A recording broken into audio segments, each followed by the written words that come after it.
स्वागत है आप सभी लोगों का अपने YouTube channel the vision science hub पे। आज जो हम लोग को पढ़ना है कि पोलर और नॉन पोलर कंपाउंड या फिर मॉलिक्यूल्स क्या होता है, पोलर कैसे पहचानते हैं, नॉन पोलर कैसे पहचानते हैं, इसके बारे में आज हम लोग पढ़ेंगे। क्या हेडिंग लिखा गया है, polar and non polar covalent bond. मान लीजिए, अच्छा आप सभी को पता होगा कि पीरियोडिक टेबल में यदि हम बाएं से दाएं जाते हैं तो इलेक्ट्रोनेगेटिविटी का मान बढ़ता है,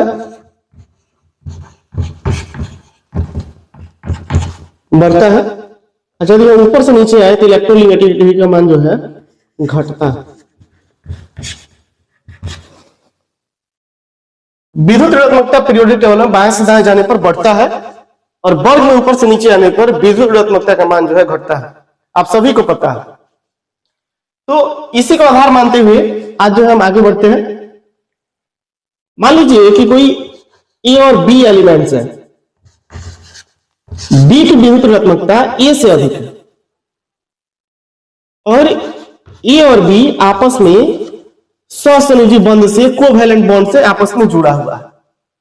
कोवैलेंट बॉन्ड कहने का मतलब है कि जो इलेक्ट्रॉन की साझेदारी से बना हुआ। तो इसका जो बंधी इलेक्ट्रॉन युग्म होगा ये आंशिक रूप से बी की तरफ झुका हुआ होगा। क्यों झुका हुआ होगा? क्योंकि बी जो है ए से अधिक विद्युत ऋणात्मक है, जिसकी विद्युत ऋणात्मकता अधिक होती है उधर इलेक्ट्रॉन जो है ज्यादा झुका हुआ रहता है। और जब ऐसी घटना होती है तो इस पे ए पे जो है आंशिक रूप से पॉजिटिव चार्ज आ जाता है और बी पे जो है आंशिक रूप से नेगेटिव चार्ज आ जाता है। यहां जो है डेल्टा का सिंबल होगा, आंशिक रूप से नेगेटिव आ जाएगा और इस पे आंशिक रूप से पॉजिटिव आ जाएगा। या फिर यदि हम इसको ऐसे बनाएं तो बी की तरफ जो है ये दोनों इलेक्ट्रॉन झुका हुआ होगा, आकर्षित हुआ हुआ रहेगा। इसको हम ऐसे बना सकते हैं, मतलब जो लोन पेयर इलेक्ट्रॉन है ये वाला, ये आंशिक रूप से बी की तरफ झुका हुआ होगा क्योंकि बी का विद्युत ऋणात्मकता ए से ज्यादा है। और जब ऐसे होगा तो बी पे आंशिक रूप से नेगेटिव आ जाएगा और ए पे आंशिक रूप से पॉजिटिव चार्ज आ जाएगा। यही जो घटना है इसी को बोला जाता है द्विध्रुव आघूर्ण डाइपोल मोमेंट। और इस स्थिति में म्यू जो है नॉट इक्वल टू 0 होता है। और इस प्रकार का जो भी यौगिक होगा या फिर जो भी अणु होगा उसको बोलेंगे कि ये पोलर है। वैसे ही ए और बी कोई एलिमेंट्स है और आपस में सहसंयोजी बंध से जुड़ा हुआ है, सेम प्रकार का एलिमेंट ए और ए जो है आपस में सहसंयोजी बंध से जुड़ा हुआ है। तो इन दोनों का विद्युत ऋणात्मकता आपस में समान होगा, इसीलिए जो पेयर वाला इलेक्ट्रॉन होगा ना ही इस ए की तरफ और ना ही जो है इस ए की तरफ आकर्षित होगा, मतलब जो है बीच में रहेगा। तो किसी प्रकार का इसका जो है द्विध्रुव आघूर्ण डाइपोल मोमेंट जो है उत्पन्न नहीं होगा। जैसे आपस में बी और बी ही हो, दोनों की विद्युत ऋणात्मकता समान है तो दोनों का बंधी इलेक्ट्रॉन जो है बीच में होगा, ना ही पार्शियली इस बी की तरफ और ना ही पार्शियली इस बी की तरफ आकर्षित होगा। तब जो है इस स्थिति को बोला जाता है कि ये जो कंपाउंड होगा या जो मॉलिक्यूल्स होगा वो नॉन पोलर होगा, एनपी होगा और इसमें जो है म्यू इक्वल टू 0 होता है।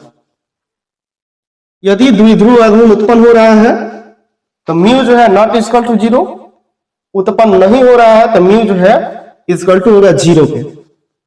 म्यू क्या है? इसी को बोलते हैं द्विध्रुव आघूर्ण। द्विध्रुव आघूर्ण कहा जाता है, इसको डाइपोल मोमेंट बोला जाता है और इसका यूनिट जो है डिब्बे होता है, इसको डी से प्रदर्शित किया जाता है। द्विध्रुव आघूर्ण का जो मात्रक होता है उसको डिब्बे बोलते हैं, कैपिटल डी से जो है इसको प्रदर्शित किया जाता है। ध्यान रखिएगा, अगर आंशिक रूप से झुकेगा जिसकी विद्युत ऋणात्मकता ज्यादा होगी, तो यदि इधर झुक रहा है तो इस पर आंशिक रूप से नेगेटिव और इधर से झुक रहा है तो इस पर जो है आंशिक रूप से पॉजिटिव। तो इस पर जब चार्ज उत्पन्न हो जाता है तब इसी घटना को बोलते हैं डाइपोल मोमेंट, द्विध्रुव आघूर्ण, और इसमें जो है म्यू नॉट इक्वल टू 0 होता है। अगर द्विध्रुव आघूर्ण नहीं उत्पन्न हो रहा है मतलब वो यौगिक जो है नॉन पोलर है, और इसमें जो है म्यू 0 के बराबर होता है। उदाहरण देते हैं, जैसे HCl देख लीजिए, HCl आपस में H बॉन्ड Cl से जुड़ा हुआ है। हमको पता है कि हाइड्रोजन और क्लोरीन में क्लोरीन की विद्युत ऋणात्मकता अधिक है, इसीलिए इसका बंधु इलेक्ट्रॉन जो है पार्शियली अट्रैक्ट होगा क्लोरीन की तरफ, इसीलिए हाइड्रोजन पर आ जाएगा एक बार पॉजिटिव चार्ज और क्लोरीन पे भी एक बार आंशिक रूप से आ जाएगा नेगेटिव चार्ज।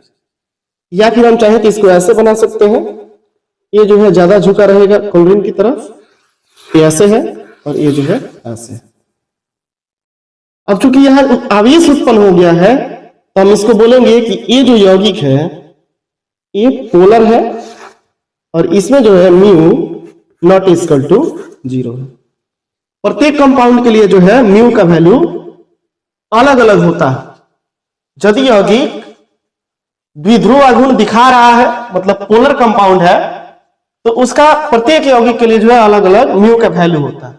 याद रखने की कोई आवश्यकता नहीं है, बस आपसे सिर्फ पूछा जाएगा कि कौन सा कंपाउंड या कौन सा मॉलिक्यूल्स जो है पोलर है या फिर नॉन पोलर है। और उदाहरण देखिए, जैसे हम HF का बात करें, हाइड्रोजन फ्लोराइड का, तो इसमें भी हाइड्रोजन की विद्युत ऋणात्मकता फ्लोरीन से कम होगी, मतलब फ्लोरीन अधिक विद्युत ऋणात्मक होगा हाइड्रोजन की अपेक्षा। तो इसका भी बंधु इलेक्ट्रॉन युग्म फ्लोरीन की तरफ आंशिक रूप से झुका हुआ रहेगा, तो इस पर जो है एक बार पॉजिटिव आ जाएगा, इस फ्लोरीन पे जो है एक बार आंशिक रूप से नेगेटिव चार्ज आ जाएगा। अब पॉजिटिव और नेगेटिव चार्ज उत्पन्न हो गया मतलब इसमें डाइपोल मोमेंट उत्पन्न हो गया है और ये यौगिक जो है पोलर है, इसमें म्यू नॉट इक्वल टू 0। वैसे ही और उदाहरण का यदि हम बात करें, BCl2 है, BCl2 है, तो इसमें भी BCl और Cl, तो बेरिलियम और क्लोरीन में अधिक विद्युत ऋणात्मक जो है क्लोरीन होता है, तो इसका इलेक्ट्रॉन युग्म आंशिक रूप से क्लोरीन की तरफ झुक जाएगा और इसका भी इलेक्ट्रॉन युग्म क्लोरीन की तरफ झुक जाएगा। तो इस पर जो है एक बार आंशिक रूप से पॉजिटिव और इस पर जो है एक बार से आंशिक रूप से नेगेटिव, इस पर एक बार आंशिक रूप से नेगेटिव और एक बार फिर से इस पर जो है पॉजिटिव। ऐसे जो है इसमें भी द्विध्रुव आघूर्ण उत्पन्न हुआ, आवेश उत्पन्न हुआ, इसीलिए हम बोलेंगे कि म्यू जो है नॉट इक्वल टू 0 है और ये यौगिक जो है ये पोलर है।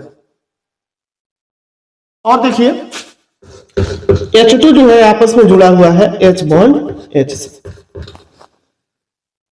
दोनों समान तत्व है तो दोनों की विद्युत ऋणात्मकता आपस में समान होगी, इसीलिए ये बंधु इलेक्ट्रॉन युग्म बीच में ही रहेगा, ना ही इस हाइड्रोजन की तरफ आकर्षित होगा और ना ही जो है ये बंधु इलेक्ट्रॉन इस हाइड्रोजन की तरफ आकर्षित होगा, इसीलिए इस पे किसी प्रकार का द्विध्रुव आघूर्ण उत्पन्न नहीं होगा, मतलब म्यू जो है ये 0 के बराबर होगा और ये जो मॉलिक्यूल्स है ये नॉन पोलर होगा, Lp होगा। Cl2 का यदि हम बात करें तो Cl बॉन्ड Cl, दोनों समान परमाणु है आपस में, तो दोनों की विद्युत ऋणात्मकता आपस में समान होगी, तो इसका बंधु इलेक्ट्रॉन युग्म कहीं भी नहीं जाएगा, ये बीच में रहेगा, इसलिए इस पर किसी प्रकार का द्विध्रुव आघूर्ण उत्पन्न नहीं होगा, डाइपोल मोमेंट जो है उत्पन्न नहीं होगा, मतलब म्यू जो है 0 के बराबर होगा और ये जो मॉलिक्यूल्स है ये नॉन पोलर होगा। उम्मीद है कि आपको जो है ये सारी चीजें समझ में आई होगी। आप अपनी आवश्यकता के अनुसार वीडियो की क्वालिटी और फिर जो है वॉइस अपने से मैनेज कर सकते हैं, थोड़ा सा स्पीड ज्यादा हो गया हो तो इसको आप लोग स्क्रीनशॉट ले लीजिए। फिर अगले क्लास में हम लोग हाइब्रिडाइजेशन संकरण पढ़ेंगे और इसके लिए जो है और सारा उदाहरण लेकर आएंगे। वीडियो में जुड़े रहने के लिए आप सभी लोगों का धन्यवाद।